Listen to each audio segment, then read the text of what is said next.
ফুলঝুরি, আমি তো তোমার কাছে এক্সপ্লেনেশন চাইছি, তুমি তো কোনো ব্যাখ্যা দিতে পারছো না। তুমি বুঝতে পারছো ফুলঝুরি, আমার প্রশ্নের উত্তরগুলো না পেলে আমি তোমাকে সহজে অ্যাকসেপ্ট করতে পারবো না। যতবার তোমার সামনে দাঁড়াবো আমার মনে হবে তুমি ইকবাল দাকে ওই কথাগুলো বলেছো, স্পষ্ট ভাষায় লিখেছো। ইউ ওয়ান্ট টু হিয়ার ইট? তুমি আবার শুনতে চাও? ওটা দাঁড়াও। ডিয়ার ইকবাল দা, তুমি না এলে আমার খুব কষ্ট হয়। তোমাকে না দেখে আমি থাকতে পারি না। তুমি প্লিজ প্লিজ এগুলো আর পড়ো না প্লিজ।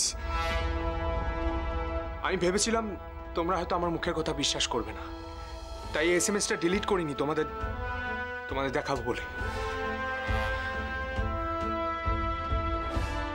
এর কোনো ব্যাখ্যা আমার কাছে নেই।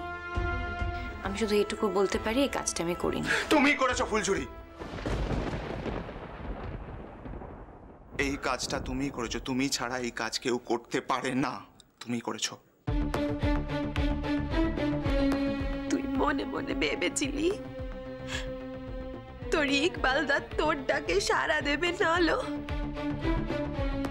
ওরে সব পুরুষ মানুষ যে একরকম হয় নে, সে কথা তুই বুঝতে পারিস রে।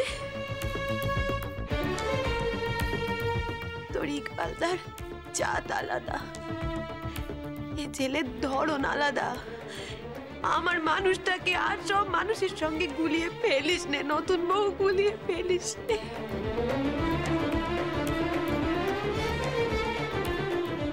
দিদিভাই, দিদিভাই তুই চলে যা এখন এখান থেকে। ইকবাল দা, আমি তোমার কাছে হাত জোর করে ক্ষমা চাইছি, প্লিজ তোমরা চলে যাও প্লিজ প্লিজ। কি করছো তুমি? তুমি কেন ক্ষমা চাইছো আমাদের কাছে?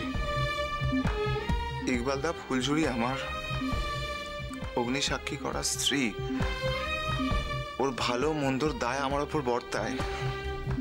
ও যা করেছে সেজন্য আমি তোমার কাছে ক্ষমা চাইছি ইকবাল দা। বিশ্বাস করো, আমি বুঝতে পারিনি যে আমার স্ত্রী এতটা বিশ্বাসঘাতক। বিশ্বাস করো সৌরনীল, আমি বিশ্বাসঘাতক না। আমি কোনো বিশ্বাসঘাতকতা করিনি, ট্রাস্ট মি। আমাকে অবিশ্বাস করে আর কষ্ট দিও না।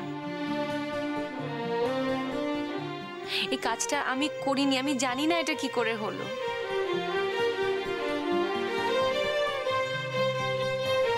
শুধু যে হলো তাই নয়, নিজে কোনো প্রমাণ রাখবে না বলে ফোন থেকে মেসেজগুলো ডিলিট করে দিলে তুমি। এ বাড়িতে এত ক্যালকুলেট করে কেউ কোনোদিনও কাজ করেনি, আজও করবে না। তাহলে এই সাব্যস্ত হলো তো যে সব দোষ আমার।